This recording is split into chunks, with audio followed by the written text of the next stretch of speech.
حق کی راہ کے یہ مسافر اپنی جان کس طرح راہ خدا میں سپرد کر رہے تھے۔ اہل کوفہ سہمے ہوئے ڈرے ہوئے ابن زیاد کے دربار میں بیٹھے تھے، اور امام حسین رضی اللہ تعالی عنہ کے قتل کا، ان کی شہادت کا انہیں دکھ تو تھا، لیکن ان کے اندر ہمت، طاقت اور توانائی نہیں تھی۔ ان کی تلواریں یزید کے ساتھ رہیں اور دل امام حسین رضی اللہ تعالی عنہ کے ساتھ رکھنے کی بات کرتے تھے۔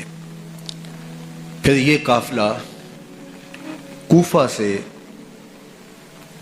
چلتے چلتے دمشق کی جانب عازم سفر ہوا۔ ایک اونٹ پہ تین لوگوں کو سوار کیا گیا تھا۔ امام زین العابدین کو سوار بھی کیا گیا اور بدن پر زنجیریں بھی باندھی گئی، جکڑ کر کے سواری پہ بٹھایا گیا۔ اللہ اکبر! جہاں جہاں سے یہ لوگ گزرتے، لوگوں کو ان کی حالت پہ رحم آتا۔ بہت سارے لوگ نہیں جانتے تھے یہ کون ہیں۔ عمومی طور پہ راستوں میں یہی بتایا گیا کہ کچھ باغی لوگ ہیں جنہوں نے حکومت سے بغاوت کی، تو ان کے کیفر کردار تک پہنچا دیا گیا۔ راستے میں ایک گرجا گھر آیا اور وہاں یہ لوگ رات رکتے ہیں۔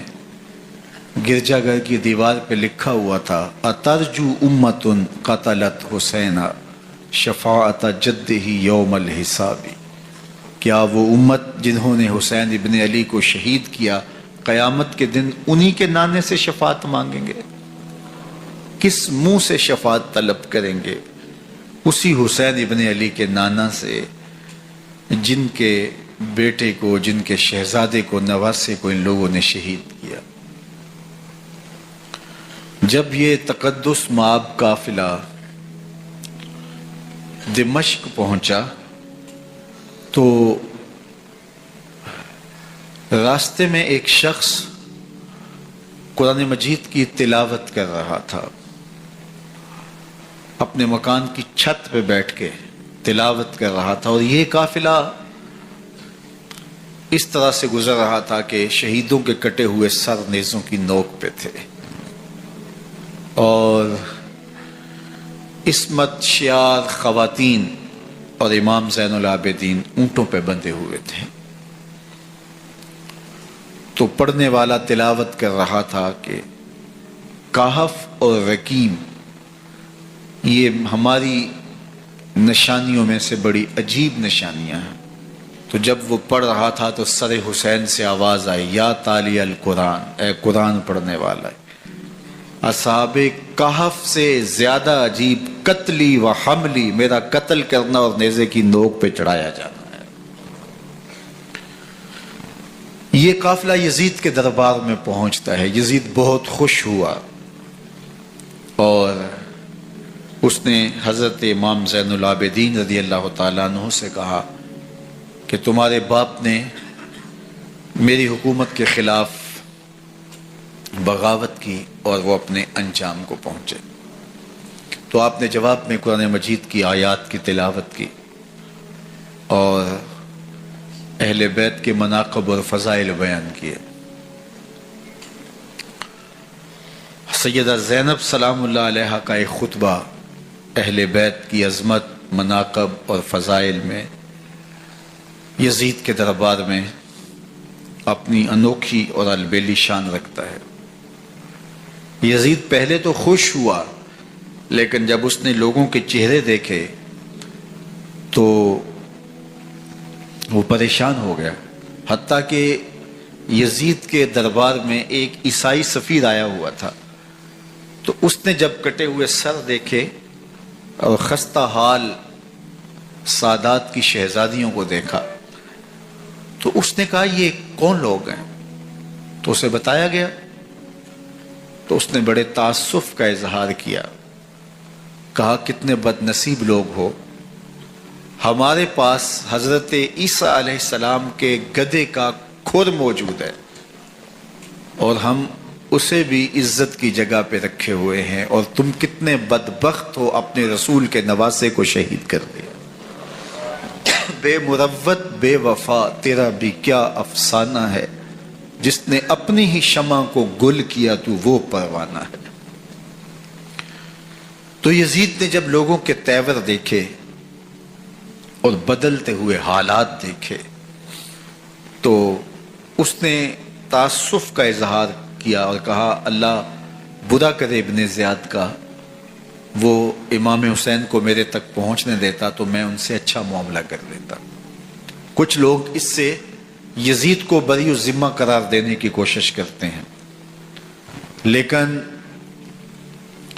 یزید کے اپنے حکم سے سب کچھ ہوا۔ ابن اسیر نے لکھا ہے کہ جب یزید مرا تو ابن زیاد دمشق آ رہا تھا، اس کے ساتھ مسافر بن شریح بھی تھا، تو اچانک وہ کچھ سوچنے لگا۔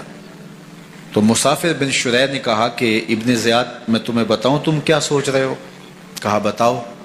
کہا تم یہ سوچ رہے ہو کہ میں نے نواسہ رسول کو شہید کیوں کیا؟ تو کہنے لگا کہ یہ مجھے یزید کا حکم تھا، اور اگر میں نواسہ رسول کو شہید نہ کرتا تو وہ مجھے قتل کر دیتا۔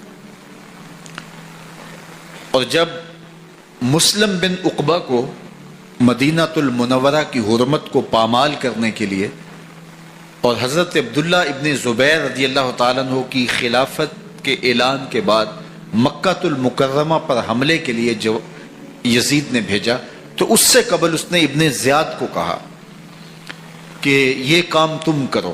تو ابن زیاد نے جو جواب دیا وہ یہ تھا کہ میں تمہارے کہنے پہ پہلے ہی نواسہ رسول کو شہید کر چکا ہوں، اب نواسہ رسول کو شہید کرنا اور کعبۃ اللہ کی حرمت کو پامال کرنا، یہ دو چیزیں میں جمع نہیں کروں گا، اور اس نے بادشاہ کے حکم کا انکار کر دیا۔ تو یزید نے امام حسین رضی اللہ تعالیٰ عنہ کی شہادت کا حکم دیا تھا ابن زیاد کو، اور یہ دو گواہیاں میں نے ابن زیاد سے آپ کے سامنے رکھی۔ باقی اس کا یہ سیاسی پینترا کہ وہ تعصب کا اظہار کرے، تو قاتل کی پشیمانی مقتول کی اہمیت تو بڑھا سکتی ہے، لیکن قاتل کے دامن سے قتل کا داغ نہیں دھو سکتی۔ تو حضرت امام حسین رضی اللہ تعالی عنہ کا قتل یزید کو اب نظر آ رہا تھا مجھے بہت مہنگا پڑے گا، آخرت تو برباد ہوئی ہی ہوئی، دنیا بھی میں نے برباد کر لی اور میری حکومت بھی مستحکم نہیں رہ سکے گی۔ تو اب اس نے یہ کہنا شروع کر دیا کہ خدا برا کرے ابن مرجانہ کا کہ وہ راستہ دے دیتا اور امام حسین کو میرے تک پہنچ دیتا۔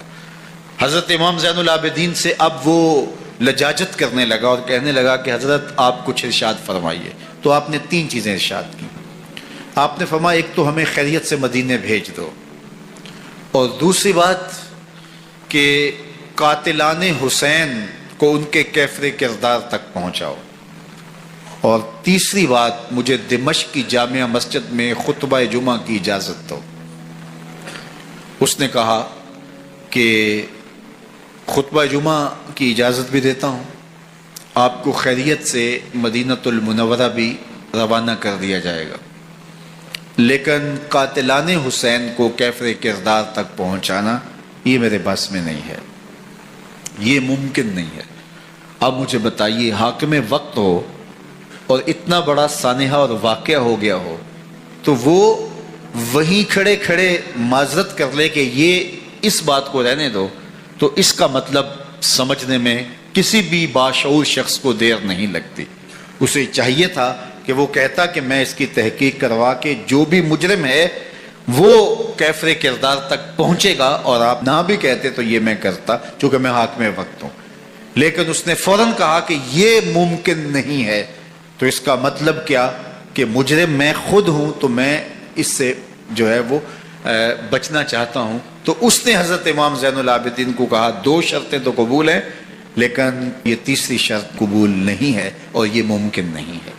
تو یہ واضح اس بات کا اشارہ ہے کہ یزید کے حکم سے، اس کی منشا سے اور اس کے کہنے سے حضرت امام کو شہید کیا گیا، اور اس نے حضرت امام حسین رضی اللہ تعالی عنہ کے مبارک لبوں پر چھڑیاں بھی ماری اور آپ کے دانتوں پر ضربیں لگائیں چھڑیوں کی. وہ تو ایک صحابی وہاں موجود تھے جو کھڑے ہو گئے. انہوں نے کہا ارفع ھذا القدیب عن ھاتین الشفتین، ان ہونٹوں سے چھڑی ہٹا لے، میں نے ان آنکھوں سے رسول اللہ کو یہ ہونٹ چومتے ہوئے دیکھا ہے.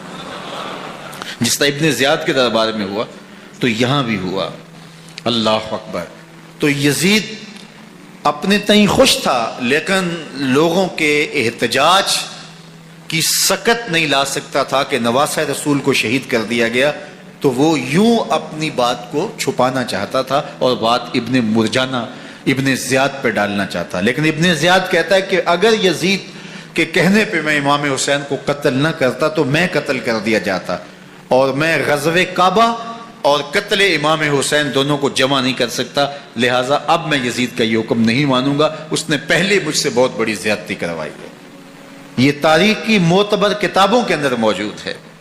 اب یزید نے کہا دو باتیں مان لیتا ہوں، آپ کو مدینہ المنورہ بھی رخصت کر دیتے ہیں اور دوسرا آپ کو مسجد دمشق میں خطبہ کی اجازت بھی دیتے ہیں.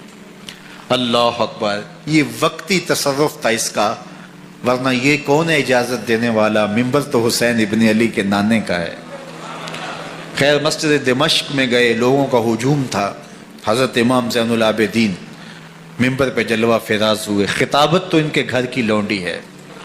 تو جب آپ نے کھڑے ہو کر کے خطبہ دیا اور فضائل و مناقب اہل بیت بیان کیے، لوگوں کے سینوں کے اندر آتش محبت اہل بیت کی جوش مارنے لگی. یزید ڈر گیا کہ اگر کچھ دیر خطبہ جاری رہا تو کہیں ایسا نہ ہو کہ لوگ میرے خلاف اٹھ کھڑے ہوں. تو اس نے مؤذن کو اشارہ کیا اور وہ اذان دینے لگا. تو اس نے کہا اللہ اکبر اللہ اکبر. تو حضرت امام زین العابدین نے کہا اس میں کوئی شک نہیں کہ اللہ سب سے بڑا ہے. پھر کہا اشہد اللہ الہ الا اللہ. تو امام زین العابدین نے فرمایا کہ ہم نے اس بات کی اپنے خون سے گواہی دی ہے کہ اللہ کے علاوہ کوئی معبود نہیں ہے. پھر اس نے کہا اشہد ان محمد رسول اللہ. تو حضرت امام زین العابدین نے یزید کی آنکھوں میں آنکھیں ڈال کے کہا یزید دیکھ، اذان میں تیرے نانے کا نام ہے یا میرے نانے کا نام ہے؟